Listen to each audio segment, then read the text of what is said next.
Le Premier ministre et le chef de l'État ont reçu successivement, en fin d'après-midi, Yasser Arafat, le président palestinien, à Matignon, puis à l'Élysée.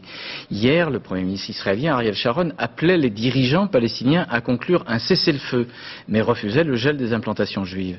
Pour M. Arafat, le discours de M. Sharon n'était qu'un exercice de relations publiques. Il était difficile, dans ces conditions, pour les dirigeants français, de convaincre M. Arafat de faire un geste. Commentaire Alain Chalvron et Gilles Jacquier.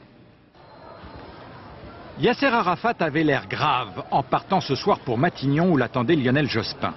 Le leader palestinien a une partie à jouer et il le sait.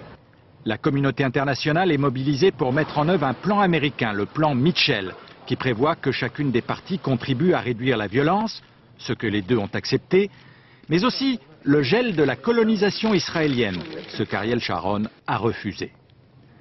À sa sortie, Yasser Arafat a rappelé d'une part l'acceptation palestinienne du plan Mitchell, mais d'autre part que ce plan Mitchell est un tout indivisible.